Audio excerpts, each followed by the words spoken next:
Hello everyone welcome back to our channel. So ఈ వీడియోలో మనం డిస్కస్ చేసుకునే టాపిక్ ఎస్ఎస్సి ఎంటీఎస్ ఇంగ్లీష్ ఓకేనా. So SSC MTS English previous years questions మనం discuss చేసుకుంటున్నాం. సో ఎస్ఎస్సి ఎంటీఎస్ ప్రీవియస్గా నేను జనరల్ అవేర్నెస్ ఇంగ్లీష్ స్టార్ట్ చేశాను. అవన్నీ కూడా ప్లేలిస్ట్లో మెన్షన్ చేశాను. ఎవరైనా చూడకపోయి ఉంటే వెంటనే ఆ వీడియోస్ చూడండి ఓకేనా. సో ఈ ప్రీవియస్ ఇయర్స్ క్వశ్చన్స్ అనేవి మనకి చాలా హెల్ప్ఫుల్ అవుతాయి అన్నమాట ఓకేనా. సో మనకి ఏ కాన్సెప్ట్స్ అడుగుతున్నాడు, ఎక్కడి నుంచి బిట్స్ అనేది ఎక్కువగా రావడం జరుగుతుంది. సో ఇవన్నీ కూడా మనకి రిపీటెడ్ క్వశ్చన్స్ అనేవి మనకి వస్తూ ఉంటాయి అండ్ తెలుస్తూ ఉంటాయి కూడా ఓకేనా. సో అది main reason previous years questions చెప్పడం కనుక ఓకే.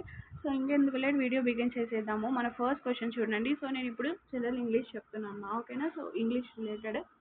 సో ఫస్ట్ క్వశ్చన్ చూడండి, మనకి ఇడియం అడుగుతున్నాడు. సో ఇంగ్లీష్లో మనకి first question idiom related hang in there. So idiom అంటే మనకి తెలుగులో సామెతలు అని చెప్తాము ఓకేనా. సో ఒక సెంటెన్స్కి మనకి డిఫరెంట్ వర్డ్ యూస్ చేసి మనం చెప్తాం అనమాట. సో సామెతలు అంటే మనకి హ్యాంగ్ ఇన్ దేర్ అంటే సో అది మీనింగ్ కాకుండా కొంచెం డిఫికల్ట్ మీనింగ్ వచ్చే విధంగా మనం చూసుకోవాలి. సో హ్యాంగ్ ఇన్ దేర్ అంటే డోంట్ గివ్ అప్ అనమాట. సో ఇడియం చూసారా, హ్యాంగ్ ఇన్ దేర్ అంటే don't give up then answer okay. Next చూసుకుంటే మనకి ఇన్కరెక్ట్లీ స్పెల్డ్ వర్డ్ అడుగుతున్నాడు. సో దీంట్లో మనకి కింద ఇచ్చిన వాటిలో మనకి ఇన్కరెక్ట్లీ స్పెల్డ్ వర్డ్ ఏంటో చూడండి ఓకేనా. సో కిక్డ్ అంటే మనకి కరెక్ట్గానే ఉంది, అండ్ ట్విస్టెడ్ కూడా కరెక్ట్గానే ఉంది, ప్రింటెడ్ కూడా కరెక్ట్గానే ఉంది, మనకి హ్యాండిక్యాప్డ్ అనేది కరెక్ట్గా లేదు ఓకేనా. సో ఇది మనకి ఇన్కరెక్ట్లీ స్పెల్డ్ వర్డ్ అనమాట.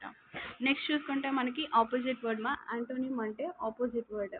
సో ఇక్కడ కన్ఫ్యూజ్ అయ్యే ఛాన్స్ ఉంటుంది most of the persons. Synonym అంటే మీనింగ్ ఓకే. సినానిమ్ అంటే మన ఆ వర్డ్ యొక్క మీనింగ్ అనమాట. సో ఇక్కడ ఎక్కువగా కన్ఫ్యూజ్ అయ్యే ఛాన్స్ ఉంటుంది.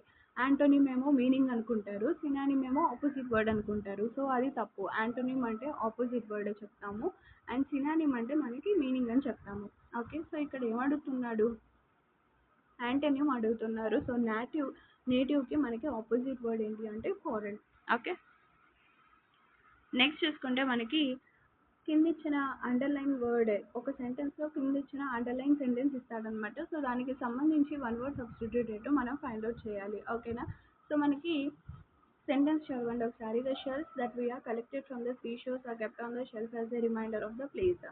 సో మనకి రిమైండర్ ఆఫ్ ద ప్లేస్ యొక్క వన్ వర్డ్ సబ్స్టిట్యూట్ అడుగుతున్నాడు కాబట్టి దాన్ని మనం సోవినర్ అంటాము ఓకే. నెక్స్ట్ చూసుకుంటే మనకి సినానిమ్ అబ్రిడ్జ్. అబ్రిడ్జ్ యొక్క సినానిమ్ ఏంటి అంటే షార్టెన్ ఓకే, షార్టెన్. నెక్స్ట్ చూసుకుంటే మనకి ఇన్కరెక్ట్లీ స్పెల్డ్ వర్డ్ అడుగుతున్నాడు. సో కింద ఇచ్చిన వాటిలో మనకి incorrectly spelled word tonsure, ornate, mundane and jewellery. So మనకి incorrectly spelled word jewellery okay. Next చూసుకుంటే మనకి అప్రోప్రియేషన్ బ్లాంక్స్ అనమాట. సో ఈ కింద ఇచ్చిన ఆప్షన్స్ మనకి ఈ బ్లాంక్లో ఫిలప్ చేయాలి. His wife is expecting a child and we expect some good news soon ఓకేనా. సో ఈ గుడ్ న్యూస్ అనేది ఈ బ్లాంక్లో ఫిలప్ చేస్తాం అనమాట. ఇవి మనకి చాలా ఇంపార్టెంట్ అండ్ ఈజీ కూడా ఓకేనా. సో మనకి ఆప్షన్ తెలియనప్పుడు ఇక్కడ మనము ఒక్కొక్క ఆప్షన్ని ఇక్కడ సెట్ చేసుకుంటూ రండి. అప్పుడు మీకు ఏదైతే గుడ్ అనిపిస్తుందో ఆ ఆప్షన్ పెట్టండి ఓకేనా. సో మనకి ఇక్కడ సెంటెన్స్కి మ్యాచ్ అవ్వాలన్నమాట ఓకే. నెక్స్ట్ చూసుకుంటే మనకి ఇడియం, ఇది కూడా ఇడియం ఏమో ఓకేనా. So idiom go to the extra mile యొక్క ఇడియం అడుగుతున్నారు. To make an extra effect. Extra mile అంటే ఏంటి, ఇంకా ఎక్కువగా రీచ్ అవ్వాలి అని ఓకేనా. దానికి ఇడియం ఏంటి, to make an extra effect.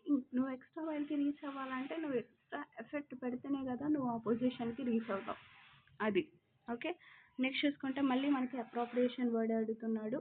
Dash being a good actor he's also an amazing singer. So good actor అయి ఉండొచ్చు ఆర్ అమేజింగ్ సింగర్. సో మనకి ఏది వచ్చింది బిసైడ్స్. సో రెండింటితో కంపేర్ చేస్తున్నాం, సింగర్ యాక్టర్ కాబట్టి. సో బిసైడ్స్ అనే వర్డ్ యూజ్ చేస్తాం ఓకే. నెక్స్ట్ చూసుకుంటే మనకి ఇండైరెక్ట్ స్పీచ్. డైరెక్ట్ స్పీచ్ ఇచ్చాడు, మనం ఇండైరెక్ట్ స్పీచ్లోకి మార్చాలి okay. Where you have put the medical kit I ask my nephew. So దీన్ని మనం ఇండైరెక్ట్ స్పీచ్లోకి మార్చాలి అంటే I asked my nephew where he had put the medical kit okay. Next చూసుకుంటే మనకి appropriate option a gentleman as to want success means to me. So మనకి gentleman as to what success mean to me.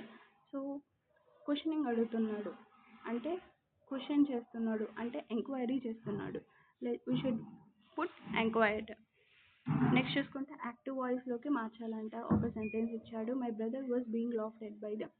So they were laughing at my brother. So మనకి active వాయిస్లో మార్చాలి. ఇది మనకి ఇచ్చింది passive voice.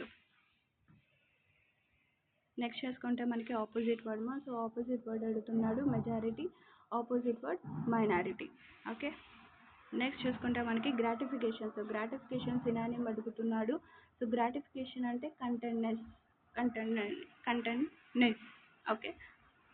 Next చూసుకుంటే మనకి so కింద ఇచ్చిన వాటిలో కరెక్ట్ అయిన స్పెల్లింగ్ వర్డ్ అనేది మనకి అప్రోప్రియేట్ వర్డ్గా పెట్టమంటున్నారు. సో మనకి the dash idea of my latest project while visiting Goa on a vacation. So కింద ఇచ్చిన వాటిలో మనకి correct wrong sentence, wrong spelling ఏంటో ఐడెంటిఫై చేస్తే కరెక్ట్ స్పెల్లింగ్ ఏంటో మనకి ఈజీగా అర్థమవుతుంది. ఓకే. సో ఈ లాజిక్ అందరూ మిస్ అవుతారు, కరెక్ట్ వర్డ్ కోసం వెతుకుతూ ఉంటారు, అది తప్పు. సో రాంగ్ వర్డ్స్ ఏవో గెస్ చేస్తే కరెక్ట్ ఆప్షన్ ఈజీగా వస్తుంది మనకి. ఓకే. సో మనకి ఇక్కడ కరెక్ట్ ఆప్షన్ కన్సీవ్డ్. సో ఇక్కడ కరెక్ట్లీ స్పెల్డ్ వర్డ్ అడుగుతున్నాడు. సో ఒకవేళ ఇన్కరెక్ట్ స్పెల్డ్ వర్డ్ అడిగితే మనకి ఇందులో ఇన్కరెక్ట్ ఏ వర్డ్ ఉందో అది మనం పెట్టాలి. ఓకే. నెక్స్ట్ చూసుకుంటే మనకి ప్యాసివ్ క్వశ్చన్స్. ఓకేనా. సో ప్యాసివ్ క్వశ్చన్స్ అన్నమాట. సో చూడండి, whales and dolphins are considered to be very unusual creatures. Okay. Do you know they breathe air and warm-blooded? Consider them for being warm-blooded is because of their belonging to group. They mostly eat other animals as they. So ఇలాగా మనం first ఏం చేయాలి, ఇవి comprehension faces పెట్టాలి అంటే first ఒకసారి మనము ఈ ప్యాసేజ్ మొత్తం చదవాలి. ఈ ప్యాసేజ్ మొత్తం చదివితే మనకి ఈ బ్లాంక్స్లో మనకి బిట్స్ పెట్టడానికి ఛాన్స్ ఉంటుంది అనమాట. ఓకేనా. సో ఒకసారి నేను తర్వాత పీడిఎఫ్ మెన్షన్ చేస్తాను, ఒకసారి మీరు చెక్ చేసుకోండి. ఓకేనా.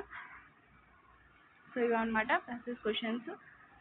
అండ్ ఇది మనకి ఇంగ్లీష్ వీడియో అనమాట. Thank you for watching. Bye bye. Take care.